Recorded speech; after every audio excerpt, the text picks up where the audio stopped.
Assalamualaikum warahmatullahi wabarakatuh.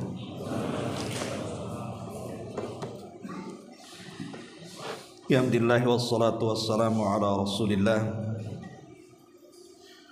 wa ala alihi wa sahbihi wa mawalah wa la hawla wa la quwata illa billahi wa ba'du.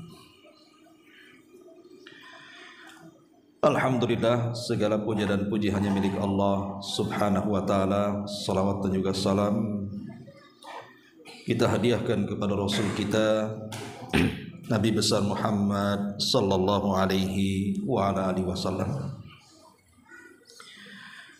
Kita lanjutkan kembali kajian Kitab Tauhid dan kita masuk pada bab qaulullahi azza wa jal, innama dzalikumus syaitanu yukhawwifu awliya'ahu fala takhafuhum wa khafuni in kuntum mu'minin.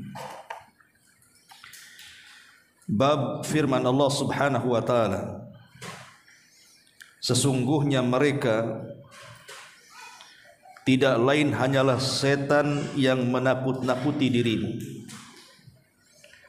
dengan semua kawan-kawannya dari kalangan orang-orang musyrik. Oleh karena itu janganlah kalian takut kepada mereka, tapi takutlah kepadaku jika kalian benar-benar beriman kepada Allah Azza wa Jalla. Menjelaskan kepada kita tentang amalan-amalan hati. Karena sebelumnya juga kita sudah menjelaskan bahwa pengarang setelah menjelaskan berbagai macam kesyirikan, kemudian memulai menjelaskan kepada kita tentang amalan-amalan hati. Salah satunya al-hub, cinta, dan sekarang masuk pada amalan hati yang kedua, al-khawfu, perasaan takut. Sebelum kita jelaskan tentang dalil-dalil dari Al-Quran dan Sunnah Nabi sallallahu alaihi wasallam dalam bab ini, sedikit kita berikan gambaran. Ma'asyiral muslimin wal muslimat rahimakumullah. Kita tahu bahwa ahli sunnah wal jamaah mengatakan bahwa ibadah hati itu harus terdiri dari 3 perkara. Dan ini wajib pada setiap ibadah yang kita lakukan. Sebab satu saja hilang akan mempengaruhi ibadah kita. Apa itu? Yang pertama al-hubbu, perasaan cinta. Kemudian yang kedua al-khawfu, perasaan takut. Kemudian yang ketiga ar-raja'u, perasaan harap. 3 perkara ini harus terkumpul dalam satu waktu pada setiap ibadah kita, baik ibadah badan atau ibadah harta. Karena yang menentukan ibadah badan dan harta itu adalah ibadah hati.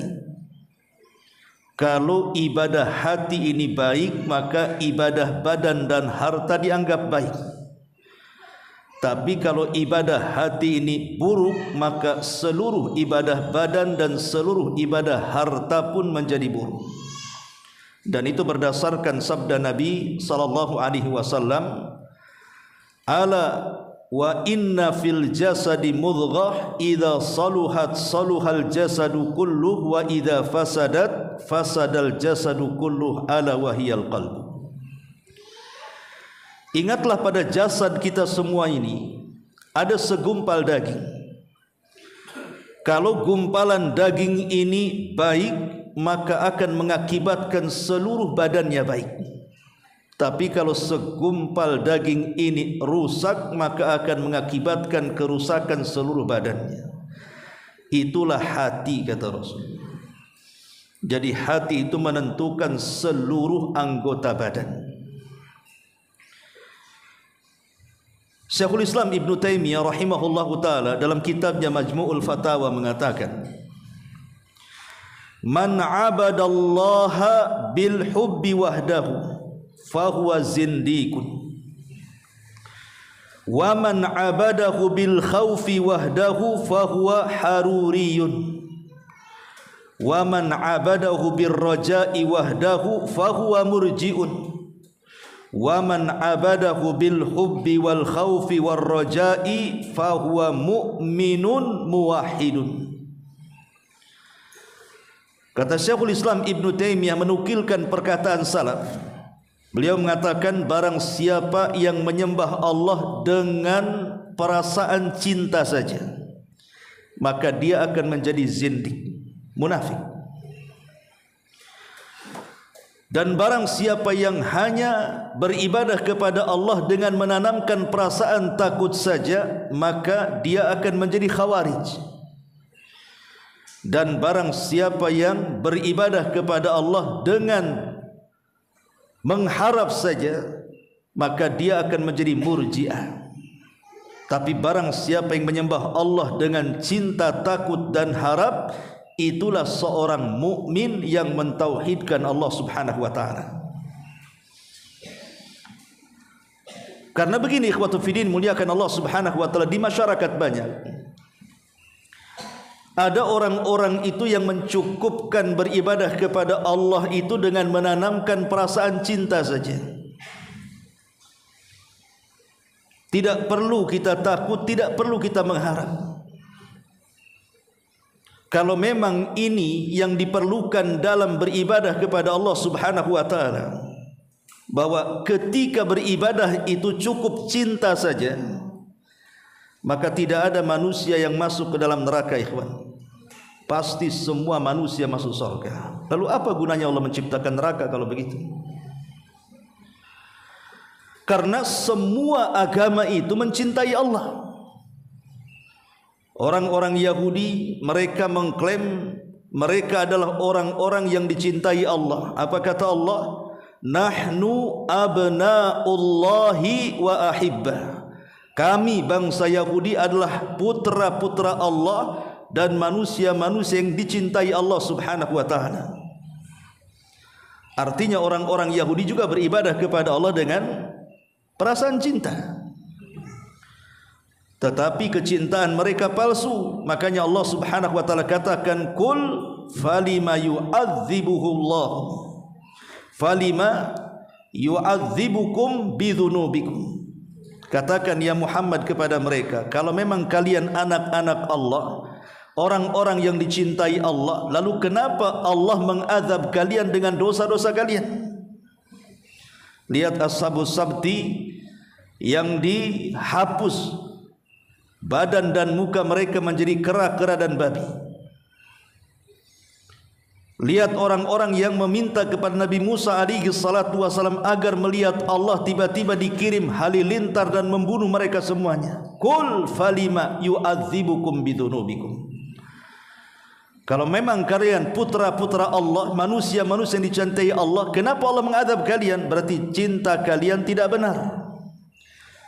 Kalau cinta kalian benar kepada Allah Subhanahu wa taala, tentu kalian tidak mungkin menghina Allah dengan mengatakan innallaha faqir wa nahnu aghnia. Allah itu fakir, kami yang kaya, katanya. Tetapi garis besarnya orang-orang Yahudi mengklaim mencintai Allah, walaupun cinta mereka palsu. Bahkan kalau kita lihat orang-orang Nasrani, mereka mengklaim bahwa agama yang dibawa Isa itu adalah dinul hub, agama yang penuh dengan cinta, dengan kasih. Makanya orang Nasrani selalu kan seperti itu, mengklaim agama yang dibawa oleh Isa itu adalah agama yang penuh dengan kasih. Artinya orang-orang Nasrani juga mencintai Allah, cuman kecintaan mereka hanya di lisan saja, karena mereka juga mencela Allah Subhanahu wa taala dan mengatakan innallaha tsalitsu tsalatsa. Allah itu satu di antara tiga Tuhan. Bahkan mereka mengatakan Wa qalatin nasara al-masih ibnullah. Orang Nasrani mengatakan Isa itu putra Allah. Bahkan yang lebih parah lagi, mereka mengatakan Isa itu adalah Allah subhanahu wa ta'ala. Tapi garis besarnya mereka mencintai Allah kan, menurut pengklaiman mereka. Ataupun orang-orang musyrik, ketika Allah subhanahu wa ta'ala berfirman dalam bab sebelumnya yang kita kaji, wa minan nasi man yattakhidu min dunillahi andadan yuhibbunahum kahubbillah. Dan di antara manusia ada yang mengambil tandingan-tandingan selain Allah. Mereka mencintai tandingan-tandingan itu seperti mereka mencintai Allah subhanahu wa ta'ala. Artinya satu waktu mereka mencintai Allah, di lain waktu mencintai tandingan-tandingannya. Tapi kan intinya mereka mencintai Allah. Artinya baik Yahudinya, baik Nasraninya, baik musyriknya, semua mencintai Allah. Tapi kenapa orang Yahudi, orang Nasrani, orang musyrik Allah masukkan ke dalam jahannam? Kata Nabi SAW, tidaklah Yahudi ataupun Nasrani yang mendengar kedatanganku kemudian tidak beriman denganku, kecuali mereka akan menjadi penduduk jahannam. Dari sini kita tahu bahwa ibadah dengan cinta saja tidak cukup, gitu maksudnya. Karena semua manusia juga mencintai Allah. Kalau itu dasarnya, maka tidak ada neraka, semua pasti masuk surga. Ma'asyiral muslimin yang dimuliakan Allah Azza wa Jalla, sehingga diperlukan bab yang kita akan kaji ini. Bukan hanya sekedar cinta, tanamkan juga takut. Kemudian nanti ada bab juga tanamkan sifat harap. Karena tiga perkara ini disebut rukun-rukun ibadah hati. Rukun ibadah hati itu cinta, kemudian takut, kemudian harap. Makanya Imam Ibnul Qayyim rahimahullahu ta'ala mempermisalkan tiga ibadah ini seperti seekor burung. Kepala burung itulah al-hub, cinta. Kemudian sayap kanan burung itu al-khawf, perasaan takut. Kemudian sayap kiri burung itu ar-raja, perasaan harap. Kalau burung itu lengkap, ada kepalanya, ada dua sayapnya, dan dia hidup, pasti burung itu terbang. Tapi kalau burung itu hanya ada sayapnya saja, walaupun lengkap dua-duanya, tapi tidak ada kepalanya, terbang burung itu? Burung nggak ada kepalanya? Nggak mungkin terbang, matilah burung tak ada kepala. Oke lah ada kepalanya, dia hidup. Tetapi kalau seandainya ada luput dari kedua sayapnya, umpamanya dia takut ada tapi harap tidak ada, itu sama dengan terbang dengan satu sayap. Bisa terbang, burung satu sayap tidak akan terbang. Ataupun mungkin harapnya ada, takutnya tidak ada, sama juga, hanya sayap kiri saja, sayap kanan tak ada, tak bisa terbang juga. Tetapi kalau burung itu lengkap, ada kepalanya, ada kedua sayapnya, dan ada kehidupan padanya, maka burung itu terbang. Itulah ibadah hati. Kalau dalam ibadah itu ada perasaan cinta, ada perasaan takut, ada perasaan harap, maka antum akan merasakan kelezatan ibadah.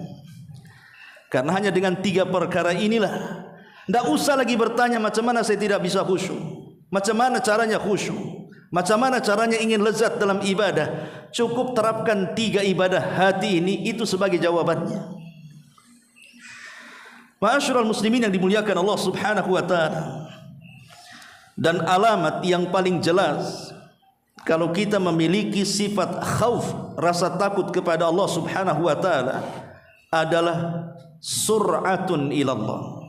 As-sur'atu ilallah, bersegera menuju Allah subhanahu wa ta'ala.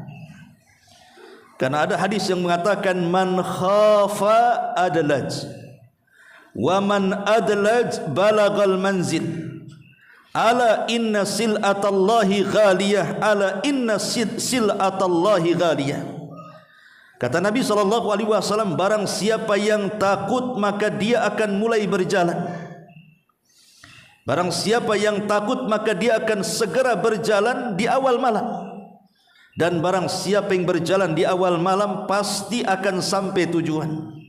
Ketahuilah barang dagangan Allah itu mahal. Ketahuilah barang dagangan Allah itu mahal. Lihat bagaimana kata Rasul, barang siapa yang takut bersegera dia berjalan. Kalau takut diam saja. Pamannya antum yang takut hantu, lewat Tamiang sana, tidak ada jalan lain kecuali ke situ. Kalau kita diam saja, enggak mau lewat situ, sampai kira-kira ke tujuan? Ya enggak mungkin sampailah, diam saja kita. Kenapa enggak cepat jalan? Takut aku di situ katanya.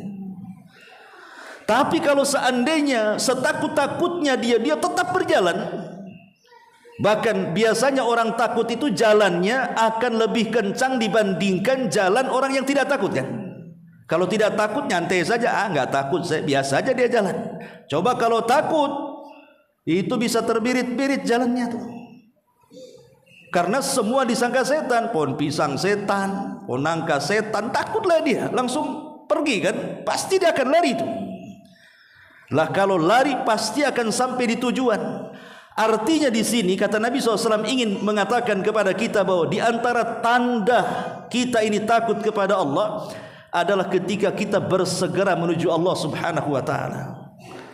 Ketika mendengar azan langsung ke masjid gitu. Ketika mendengar ayat-ayat sedekah langsung sedekah. Ketika mendengar ayat tentang keutamaan talabul ilmi langsung belajar dan begitu seterusnya. Itulah alamat yang pertama ciri orang itu takut kepada Allah. Kemudian ada alamat yang lebih tampak lagi, di mana orang itu dikatakan takut kepada Allah Subhanahu wa taala ketika dia dihadapkan dengan sebuah kemaksiatan. Di hadapannya ini ada maksiat nih. Nampaknya maksiat itu menggiurkan kehidupan dia. Boleh jadi mungkin di hadapannya ada seorang wanita yang mengajak berzina. Ada botol yang mengajak untuk minuman keras. Ada kartu-kartu yang mengajak kita untuk berjudi dan begitu seterusnya. Kalau seandainya kita menghindar dari maksiat-maksiat itu, berarti adalah rasa takut dalam hati. Tapi kalau seandainya kita sambut maksiat itu, ada perempuan langsung berzina, ada khamar langsung diminum, main judi dan begitu seterusnya, dan dia nyaman dengan perkara itu, alamat hatinya tidak takut. Orang yang nyaman dengan maksiat berarti tidak ada takut dalam hatinya. Ma'asyiral muslimin yang dimuliakan Allah Subhanahu wa taala, makanya lihat di dalam Al-Qur'anul Karim kisah Nabi Yusuf alaihi salatu wassalam.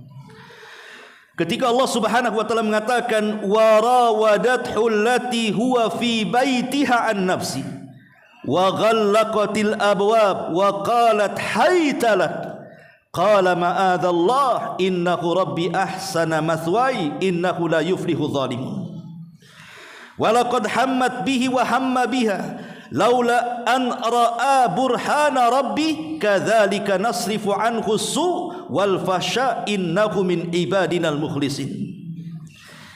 Dan perempuan yang dia Yusuf tinggal di rumahnya sedang menggodanya.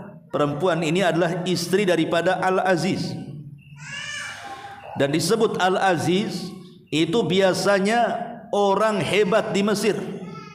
Kalau orang hebat, pejabat, orang Mesir menganggapnya sebagai Al-Aziz. Jadi wanita ini istri daripada Al-Aziz. Dan ada yang mengatakan dalam beberapa riwayat bahwa Al-Aziz ini tidak bisa memuaskan istrinya. Ada yang mengatakan impoten, ada yang mengatakan apa, intinya dia tidak bisa melayani, sehingga nafsu istrinya kuat. Lah ketika melihat Yusuf yang ganteng itu, yang mewarisi separuh ketampanan Adam alaihi salatu wassalam, tertarik dia, padahal itu anak angkatnya, sudah 10 tahun dirawatnya. Rupanya dari usia 10 tahun sekarang sudah usia 20 tahun, nampaklah ganteng Nabi Yusuf itu. Dan tidak ada manusia seganteng itu kala itu. Yang kedua, dia tidak memiliki kepuasan dengan suaminya. Bagaimana tidak suka dan cinta dengan Yusuf? Makanya dari sini Allah mengatakan, dan perempuan yang dia Yusuf tinggal di rumahnya mulai menggoda dirinya. Lalu dia menutup pintu-pintunya, jendela-jendelanya, seraya berkata, hai talak, kemarilah wahai Yusuf, mari berzinah denganku.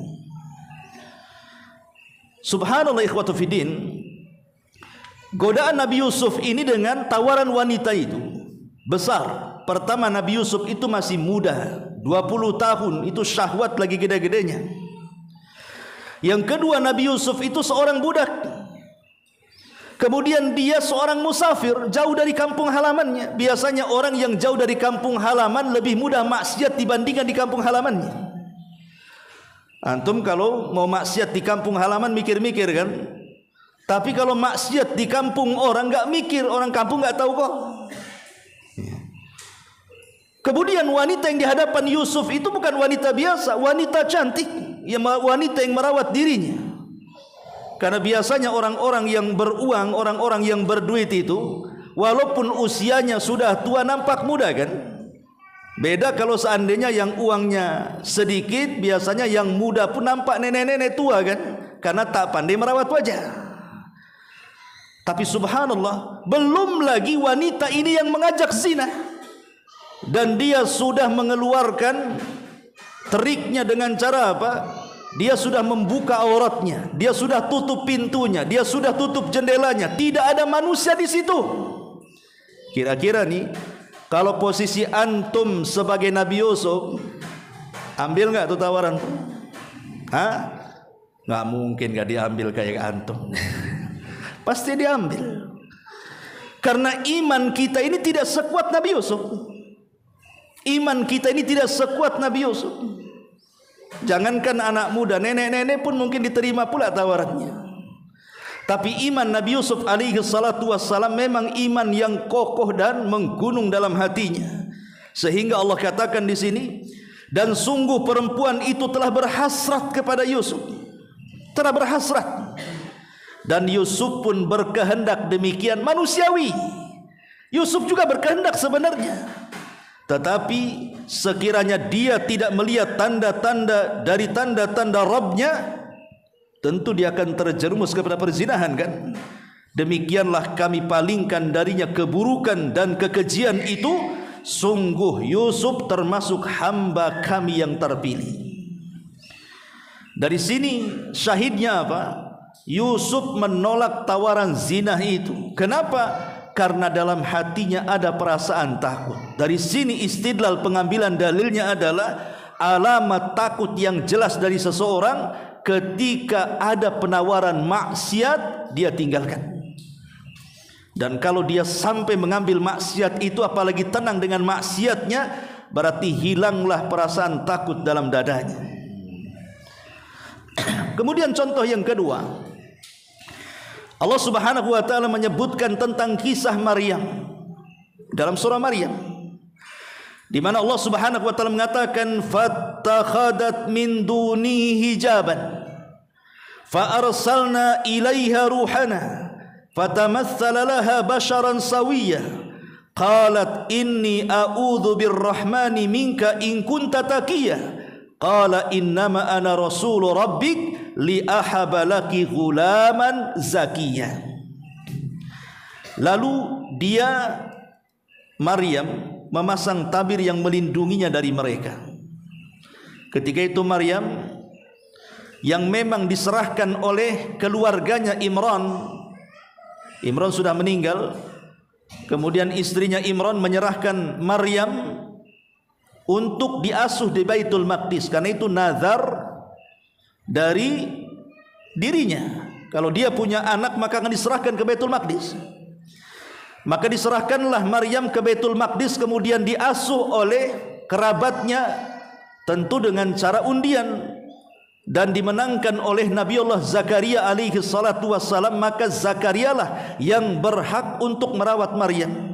Dan itu sebuah kebanggaan karena Maryam itu anak dari pembesar Baitul Maqdis, keluarga Imran. Sampai agungnya keluarga ini, sampai kita kenal dalam Quran itu namanya Suratu Al-Imran, surah keluarga Imran, keluarga Maryam bintu Imran. Maka sejak itulah Zakaria membimbing Maryam tidak keluar dari mihrabnya. Kerjanya setiap hari hanya beribadah saja kepada Allah Subhanahu wa taala dan tidak pernah melihat maksiat. Satu hari memang Allah Subhanahu wa taala apabila menghendaki sesuatu pasti Allah akan buat sebabnya kan. Innallaha idza arada syai'an ahya asbaba. Itu kaidah namanya. Allah kalau menghendaki sesuatu, Allah buat sebabnya. Tiba-tiba Maryam ingin buang hajat besar. Dan di zaman itu kalau buang hajat ya keluar ya. Kalau zaman saya masih dulu belajar di Yaman saja, masih ada orang yang buang hajat itu di padang pasir. Disediakan kamar mandi pun tak mau, tak keluar katanya. Tetap ke padang pasir baru keluar. Ada orang kayak gitu ya. Ada orang kayak gitu di sini. Mungkin kayak orang-orang yang ditambak-tambak gitu biasanya.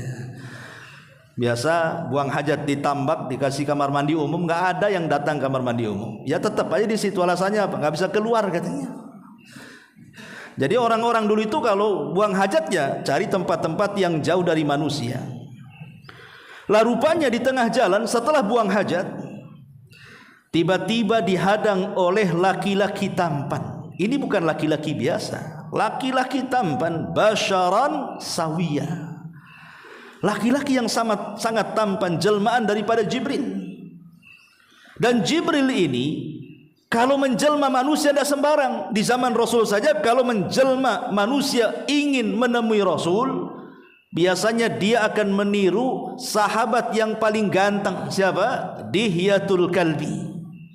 Jadi Jibril itu selalu menggunakan wajah Dihyah untuk merubah dirinya menjadi manusia, kemudian berjumpa dengan Nabi. Dan tidak ada manusia terganteng dari kalangan sahabat ketika itu melebihi Dihyah. Kalau dia safar ke Syam itu berjualan, wanita-wanita Syam itu terpelongo saking gantengnya Dihyah itu. Jadi Jibril tidak sembarang dia kalau mau menghadapi seseorang itu, pasti dia akan bermuka manusia dengan muka yang sangat ganteng. Dalam hadis Umar saja lihat bagaimana wabah Jibril itu. Kata Umar bin Khattab, ittala alaina rajulun syadidu bayadi thiyab, syadidu syawadi sya'ri, la yura alaihi atharus safar, wa la ya'rifuhu minna ahad. Dan begitu seterusnya. Datang kepada kami, kata Umar, seorang laki-laki yang sangat hitam rapi sekali rambutnya, kemudian sangat putih sekali dandanannya, dan tidak ada bekas safarnya. Masalahnya di antara kami tidak ada yang kenal dia. Kalau dia orang jauh, kenapa tak kotor badannya? Kalau dia orang dekat, kenapa pula tak ada yang kenal di antara kita? Tapi dengan menunjukkan, Umar menceritakan bagaimana kondisi Jibril yang datang dengan penampilan yang luar biasa, menunjukkan Jibril itu kalau menjelma manusia, maka dia tidak sembarang menjelma. Lah sama juga di sini ketika berjumpa dengan Maryam, menghadap Maryam, Jibril itu berpenampilan dengan sangat ganteng sekali. Tapi Maryam adalah wanita yang dididik untuk takut kepada Allah Subhanahu wa taala. Sehingga Maryam mengatakan, qalat inni a'udzu birrahman in kunta taqiya. Qalat inni a'udzu birrahmani minka in kunta taqiya. Maka Maryam berkata, sungguh aku berlindung kepada Rabbku yang maha pengasih terhadap engkau wahai fulan, jika engkau bertakwa pergilah dariku. Dan perasaan takut yang ada di hati Maryam menjadikan Maryam tertunduk dan tidak berani memandang laki-laki tampan itu. Padahal dia seorang gadis, tidak pernah melihat laki-laki tampan kecuali hari itu. Tapi perasaan takut mendorongnya untuk menundukkan pandangan, karena tahu bahwa menundukkan pandangan itu bagian daripada perintah Allah Subhanahu wa taala. Barulah kemudian Jibril mengatakan, inni atau qala innama ana rasulu rabbik li ahabalaki gulaman zakiyah. Sungguh aku hanyalah utusan Rabbmu untuk menyampaikan anugerah kepadamu berupa seorang anak laki-laki yang suci kelak saat kelahirannya. Itulah Isa bin Maryam. Ini contohnya. Contoh yang kedua, bahwa karena dorongan rasa takut Maryam tidak berani memandang laki-laki itu. Kalau di zaman sekarang subhanallah, seolah-olah tidak ada rasa takut lagi pada hati kita ini. Hari-hari kita memandang aurat yang bukan halal untuk dipandang. Tidak di alam nyata, ya di alam medsos kan. Pamannya tak ada, malam-malam ke mall tak ada wanita, nengok pula di handphone. Nah, itulah kita. Terkadang rasa takut itu sudah tidak ada. Makanya Nabi SAW sampai mengatakan, sab'atun yudhilluhumullahu fi dhillihi yawma la dhilla illa dhillu. Ada 7 kelompok kata Rasul yang akan mendapatkan naungan di hari yang tidak ada naungan kecuali naungan Allah Subhanahu wa taala. Salah satunya apa kata Rasul? Wa rajulun da'athu imra'atun dzata mansabin wa jamalin faqala inni akhafullah.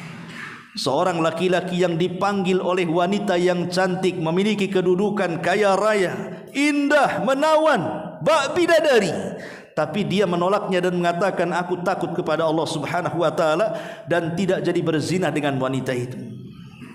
Ma'asyiral muslimin yang dimuliakan Allah Subhanahu wa taala, dan banyak dari alamat-alamat seseorang itu tertanam perasaan takut. Taib. Sebelum kita jelaskan perkara yang lain, kita akan menjelaskan tentang keutamaannya. Apa sih keutamaannya? Bagi orang-orang yang menanamkan perasaan takut kepada Allah Subhanahu wa taala itu, pertama, kalau di hati kita penuh dengan rasa takut, pasti yadfa'ul muslim ilal ikhlas. Pasti akan lebih mengundang seorang muslim kepada keikhlasan dalam ibadah. Karena Allah Subhanahu wa taala mengatakan dalam surah Al-Insan ayat 9 dan 10, innama nut'imukum liwajhillah la nuridu minkum jazaan wala syukura inna nakhafu min rabbina yawman abusan qamtariran. Inna nakhafu min rabbina. Di sini syahidnya, sesungguhnya kami memberi makan kepada kalian itu karena Allah. Kami tidak menghendaki dari kalian balasan ataupun syukur. Kami hanya takut dari Rabb kami saja. Menunjukkan apa? Keikhlasan kepada Allah Subhanahu wa taala. Yang kedua, al-khaufu yadfa'ul muslim lil qiyami bil a'malis salihati. Rasa takut mendorong seorang muslim untuk bersegera beramal saleh. Sebutkan dalam surah Nur ayat 36-37. Fi buyutin adzinallahu an turfa wa yudhkara fiha ismu yusabbihu lahu fiha bil ghudwi wal asal rijalun tulhihim tijaratun wala bai'un an dzikrillahi wa iqamis salati wa itaiz zakati yakhafuna yauman tataqallab fihi al qulub wal absar. Di rumah-rumah Allah yang diizinkan untuk diangkat dan diingat Allah di dalamnya, mereka bertasbih dalamnya di waktu pagi dan petang. Ada seseorang yang tidak terlalaikan karena perdagangannya, karena jual belinya dari zikir kepada Allah, dari menegakkan salat dan menunaikan zakat. Yakhafuna, karena mereka takut kepada Allah akan satu hari yang akan mencengangkan hati dan pandangan manusia. Menunjukkan bahwa takut itu mendorong kita untuk beramal saleh di sini. Kemudian yang ketiga, yaqudu ila takdiris sayyiati wa adami taladzuz biha. Takut itu akan mengarahkan kepada kita untuk berusaha menjauhi sesuatu yang buruk dalam kehidupannya, dan dia tidak akan merasa lezat dengan keburukannya. Kemudian juga yang keempat, sana'ullah 'alal abdi bisababi khaufihi. Yang keempat, Allah akan memuji seorang hamba yang dipenuhi dengan perasaan takut. Dan itu Allah Subhanahu wa taala sebutkan dalam surah Al-Anbiya ayat 90. Kemudian yang kelima, an-najatu min kulli su'in. Orang yang takut itu akan terselamatkan dari setiap keburukan. Kata Rasul, thalathun munjiat. Ada 3 perkara yang bisa menyelamatkan kita. Khasyatullahi fi syirri wal alaniyah, wal adlu fi ridha'i wal ghadab, wal qasdu fil ghina wal faqr. Kata Rasul, 3 perkara yang menyelamatkan itu: pertama, perasaan takut baik dikala sendirian ataupun dikala keramaian. Yang kedua, adil, baik dikala redha ataupun murka. Yang ketiga, sederhana, hidup baik dikala dia kaya ataupun miskin. Maka 3 perkara ini bisa menyelamatkan hidup kita. Dan banyak lagi, ini di dunia ya. Kalau di akhirat sudah jelas, pertama akan mendapatkan naungan arsy yang tidak ada naungan kecuali naungan Allah pada hari itu. Sebagaimana hadisnya sudah kita baca tadi. Kemudian yang kedua, dia akan merasa aman pada hari kiamat. Kenapa demikian? Karena Rasul mengatakan, la ajma ala abdi khaufaini wa amnaini. Allah Subhanahu wa taala berfirman dalam hadis kursi, tidak mungkin saya kumpulkan bagi hambaku dua perasaan takut atau dua perasaan aman. Maknanya apa? Kalau orang takut di dunia, maka dia orang yang paling aman di akhirat. Tapi orang yang paling aman di dunia, maka dia orang yang paling takut di akhirat. Tidak mungkin orang aman di dunia, aman di akhirat. Takut di dunia, takut di akhirat, mustahil. Karena Allah tidak pernah menggabungkan dua perkara itu. Kalau di dunia kita takut kepada Allah Subhanahu wa taala, maka di akhirat kita paling aman dengan Allah. Tapi kalau di dunia kita aman dengan makar Allah, aman dengan maksiat, tenang-tenang saja dia bermaksiat karena aman dari makar Allah, maka di akhirat dia paling takut menghadap Allah Subhanahu wa taala. Ini yang kedua. Yang ketiga, an-najatu minan nar. Orang yang takut itu Allah akan selamatkan dia dari api neraka. Kata Nabi SAW, la yalijun nar rajulun bakat min khasyatillah hatta ya'udal labanu fi darai. Tidak akan disentuh api neraka seseorang yang menangis karena takut kepada Allah sampai ada kembali air susu balik ke putingnya dan masuk ke dalamnya. Mustahil kalau air susu sudah keluar dari putingnya, dan mungkin balik lagi. Begitulah Allah mustahil akan memasukkan orang yang takut kepadanya ke dalam neraka. Kemudian yang keempat, nailu maghfiratillahi wa rahmatihi. Orang yang takut itu akan mendapatkan rahmat dan juga ampunan Allah Subhanahu wa taala. Ingat sebuah hadis, ketika di zaman Bani Israel ada orang tua yang semua dosa sudah dilakukannya. Tidak ada dosa kecuali sudah dilakukannya. Apalagi sudah tua. Kemudian ketika hendak mati dia takut. Takut kalau seandainya Allah mampu membangkitkan dirinya, tentu Allah akan mengadab dia dengan adab yang belum pernah terjadi sesudah dan sebelumnya. Saking banyak dosanya itu, takutan dia. Akhirnya dia mengatakan kepada anak-anaknya, kalau saya meninggal dunia, fa ahrikuni, bakar aku. Kalau sudah jadi abu, maka abu ini sebarlah di semua air lautan dan sungai-sungai di dunia. La in qadirallah, kata dia, kalau Allah sanggup membangkitkan aku, la yu'adzibani bi'adzabin la yu'adzibu ahadun minal alamin, maka tentu Allah akan mengadab diriku di mana tidak ada seseorang pun diadab seperti azabku, katanya.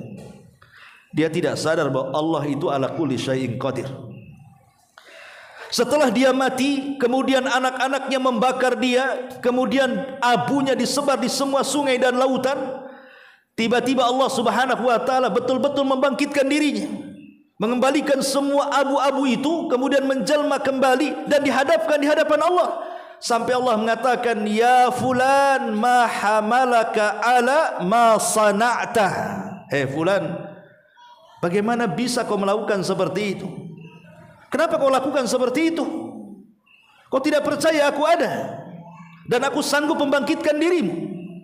Maka orang ini mengatakan, tidak ya Rabb, aku yakin kau ada, aku yakin kau sanggup membangkitkan dirimu, tapi perasaan takut yang menjadikan aku seperti itu, katanya.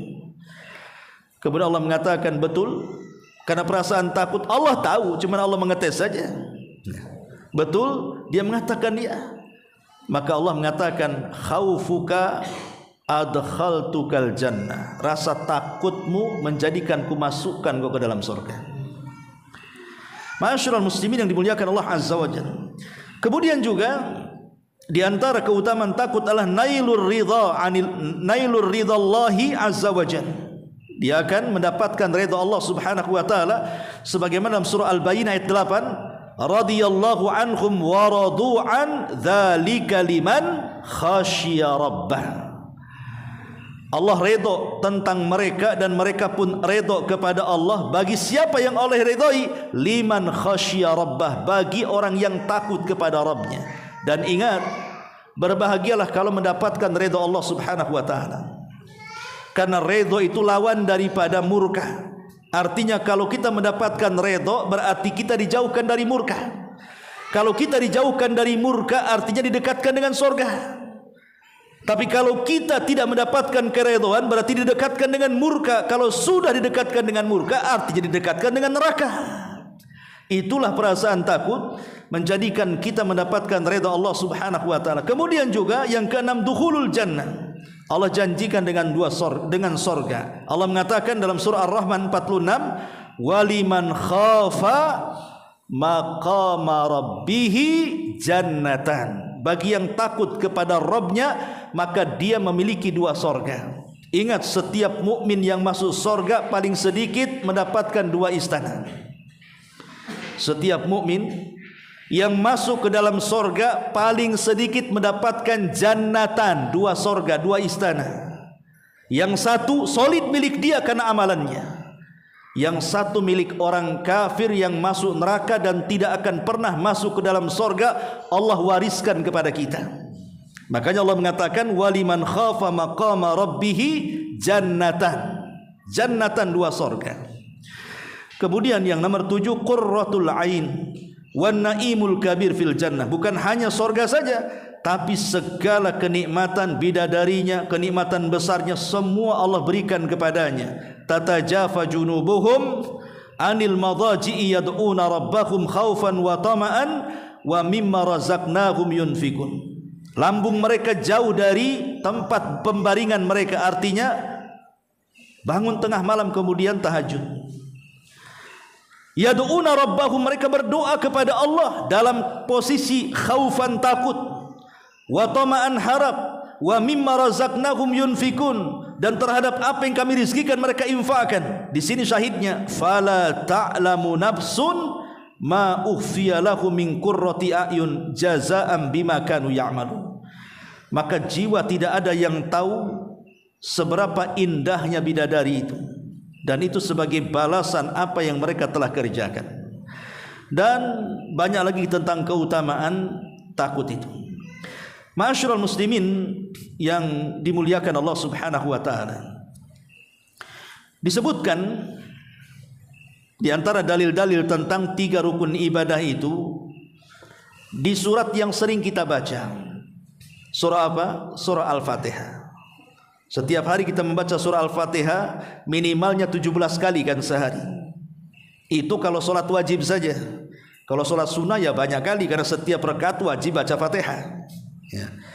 Lihat di permulaan Al-Fatihah itu, alhamdulillahi rabbil alamin, ar-rahman ar-rahim, maliki yaumiddin. Kata para ulama, di antaranya Imam Abdul Qayyim mengatakan kalimat alhamdulillahi rabbil alamin, kalimat ini melahirkan perasaan cinta. Ar-Rahman ar-Rahim melahirkan perasaan harap, dan Maliki Yaumiddin melahirkan perasaan takut. Bagaimana caranya? Alhamdulillah, segala pujian hanya milik Allah. Orang kalau memuji tidak lain karena cinta kan? Tidak mungkin orang muji itu karena benci. Rata-rata orang benci tidak mungkin muji. Karena bagaimanapun pujian itu akan jatuh bagi mata-mata pembenci. Tapi pujian itu akan muncul dari mata-mata yang cinta. Kita kalau cinta seseorang pasti dipuji dia. Kalau benci seseorang pasti akan dicela dia. Makanya pujian bagi Allah Subhanahu wa taala itu karena cinta kita kepada Allah. Di sinilah lahir perasaan cinta. Kemudian Ar-Rahman Ar-Rahim, Allah Maha Penyayang lagi Maha Pengasih. Ar-Rahman itu rahmat yang meliputi mukmin dan kafir. Ar-Rahim, rahmat yang meliputi bagi orang-orang yang beriman saja. Ketika Allah Subhanahu wa taala menyebutkan 2 kata rahmat dengan 2 nama yang berbeda, Ar-Rahman nama Allah, Ar-Rahim nama Allah, tapi sifatnya sama, rahmat, kasih sayang. Kasih sayang Allah itu jauh lebih luas dibandingkan murkanya. Makanya Allah sendiri mengatakan dalam hadis kursi, inna rahmati wasi'at ghadabi, sesungguhnya rahmatku meliputi kemurkaanku. Makanya kenapa Allah buat pintu sorga itu 8, pintu neraka itu 7. Kenapa nggak disamakan saja pintu neraka 7, pintu sorga 7? Kenapa pintu sorga ditambah 1 jadi 8 pintu? Untuk menunjukkan bahwa rahmat Allah itu lebih luas dibandingkan kemurkaannya. Ketika rahmat Allah itu luas, disinilah timbul harapan. Seberapa besar pun yang kita hadapkan dari dosa-dosa yang kita miliki, kalau kita minta ampun kepada Allah adalah harapan Allah mengampuni kita, karena Allah itu zat yang maha rahmat lagi maha pengampun. Adapun Maliki Yaumiddin melahirkan perasaan khauf yang kita bahas. Karena nanti pada hari kiamat ketika seluruh makhluk Allah dihancurkan, bumi dihancurkan, langit dihancurkan, alam semesta dihancurkan, makhluk yang berakal dihancurkan, mulai para malaikat, para jin dan manusia, semua tidak ada yang hidup, binatangnya, tumbuh-tumbuhannya. Dalam 40, entah 40 hari, 40 bulan, 40 tahun, wallahu alam, kata Abu Hurairah. Tapi dalam angka 40 itu terjadi kehancuran yang luar biasa. Itulah yang disebut dengan nihayatul alam, akhir dari seluruh alam semesta. Ketika semua sudah hancur, maka Allah Subhanahu wa taala akan berdiri sendirian. Kemudian akan mengatakan, limanil mulkul yaum, limanil mulkul yaum. Kalian sudah tahu kekuasaan ini milik siapa? Kalian sudah tahu kekuasaan ini milik siapa? Ya, tidak ada yang jawab, semua sudah mati. Malaikat sudah mati, jin sudah mati, manusia sudah mati. Maka Allah jawab sendiri, lillahil wahidil qahar. Kekuasaan ini milik zat yang satu, yang esa, yang bisa melakukan segalanya. Disitulah lahir perasaan takut. Maliki Yaumiddin, dialah raja di hari ketika manusia dibalas oleh Allah dan dibangkitkan di hadapan Allah Subhanahu wa taala. Lahir perasaan takut.